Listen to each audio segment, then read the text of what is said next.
In today's video, the truth behind nutrition labels.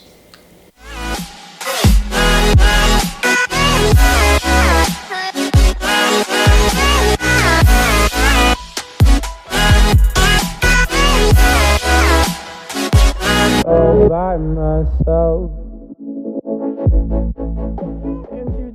Hey guys, what's going on? This is Paul Ravella from ProPhysique.com. In today's video, we're going to talk about the truth behind nutrition labels. And if you are looking for help with your fitness goals, nutrition goals, well, be sure to hit that subscribe button and follow along for a damn near daily video that I'm doing these guys. Now, today's video, it comes from the heart. You see, as someone who coaches a lot of people and is really trying to pay attention to the best way to approach a nutrition philosophy, well, a really common thing is to track your macronutrients or to use an app like MyFitnessPal or MyMacros and take a food label and plug it in.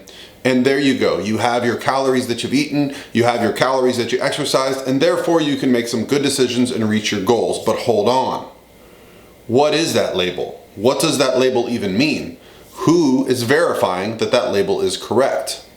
And I'm going to talk about what we should do about these labels, what we should trust, and when things are most important to us, what we should actually do. So, the Food and Drug Administration requires that all food products actually have a food label on there explaining their serving size, their macronutrient profile, as well as their total calories. The Food and Drug Administration actually allows a 20% margin of error on those food labels. That's right. So, if you go by food labels and you're on a 2,000 calorie diet, that means you could be getting as much as 2,400 calories a day, just because the FDA allows for it. But what's really interesting is I found two studies. So I did a little digging. You see, years ago I watched a video by Casey Neistat called The Truth Behind Nutrition Labels. And this was when I first got into tracking macronutrients and tracking calories. Now, Casey is by no means a fitness person, but he was just curious about the new rules when they first instituted them. So Casey took a bunch of foods and had them tested in a calorimeter. Now, I'll link that video below. It's got millions of views. Casey Neistat has since blown up. He is a huge YouTube personality, but this video still holds up, as you'll see. Casey does a really good job just grabbing some everyday food items and having them tested.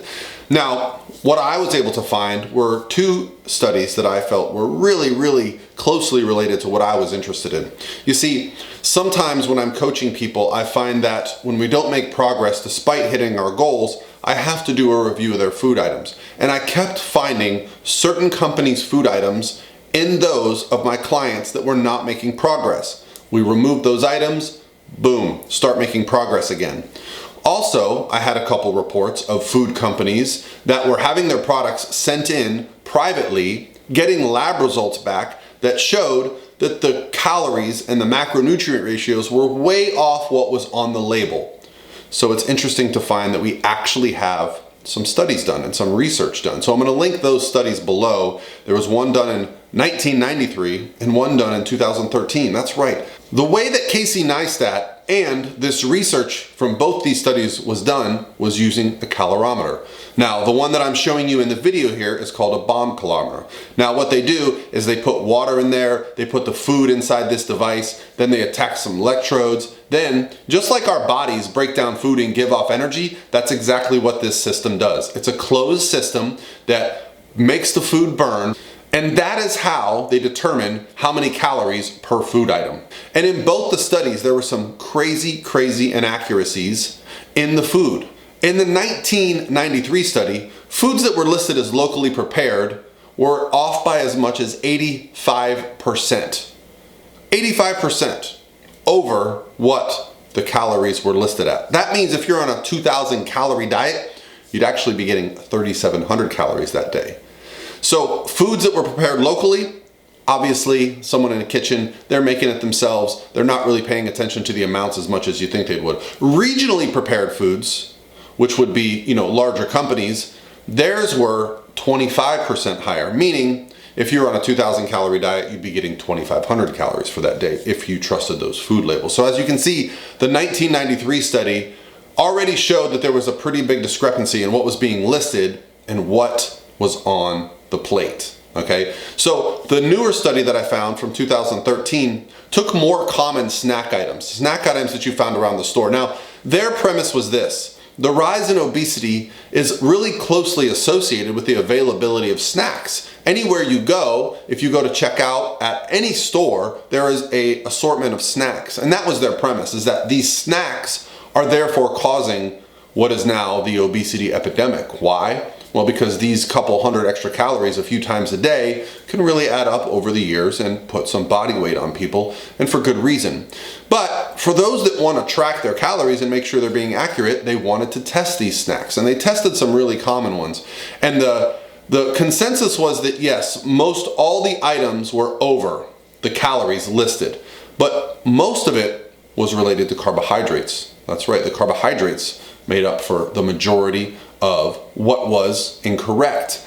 And there was a couple items that I thought I'd bring up to your attention just because they seem like common items that people might have. There was one item called a Yoplait smoothie, which actually had 22 more carbs than it was listed on the label, and 100 more calories in total than was on the label. Tostitos tortillas were also per serving 6 carbs and a couple grams of fat higher than what was listed on the label. Now, why do I say these two items? Well, I think they're pretty common that we just go to the counter, we pull out a bag of chips, and even if we're weighing it, or even if we're trusting what's on the label, like these Yoplait smoothies, we go and we drink those and eat those. You just say, oh, that's my calories, you put it in your thing for the day, and you're good. You do that a few times a day with a few different products, and guess what happens?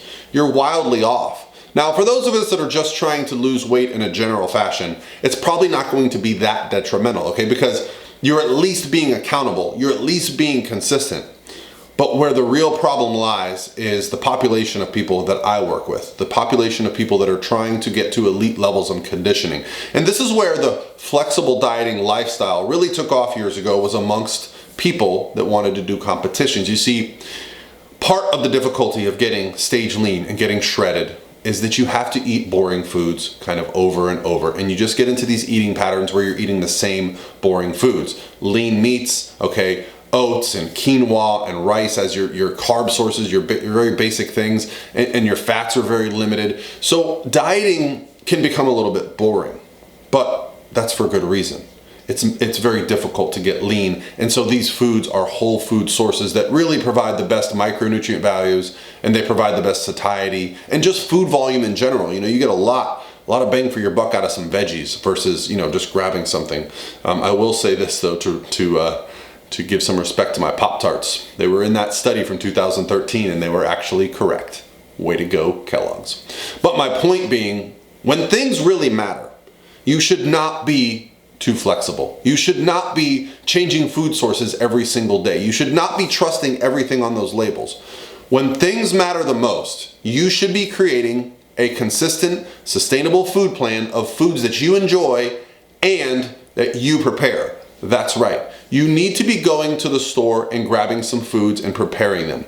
The next best option would be a food delivery service. But even with something like Icon Meals, which I am sponsored by Icon Meals, so I am going to mention them. However, when Icon Meals delivers my foods and I'm in prep, I take them out of the container and I weigh them. Why? Well, because it's really easy to weigh some rice or weigh some chicken or weigh some steak. It doesn't take that much time. And when it matters to me, I'm going to make sure that I'm accurate. Now, when I'm not trying to be so particular, when I'm not trying to get to that crazy elite shredded place that you need to be for a bodybuilding competition, I'm a lot more trusting. I trust the food labels. I'm okay estimating. I just need to make sure I'm hitting kind of my protein goals for the day, my calorie goals for the day, and that's where we're at. But when it comes to dieting down and getting on stage, for those of you that are still watching, the real value in preparing your own food is that you know you're controlling the variables, okay? That is the least margin of error that there can be. You buy the foods, you prepare the foods, you know what goes in it. Anytime someone prepares your food for you, or you have a food label, you don't know what's in it. Okay, guys, you just don't know. There is so much variation. And that's my point. Food labels are great because it gives us an idea, but there is nothing that says they are going to be 100% accurate. Heck, even the government says there can be as much as a 40% variation in what's on the label. All right, guys, that's going to do it for me today. Hopefully you enjoyed this video, and I'll talk to you guys tomorrow.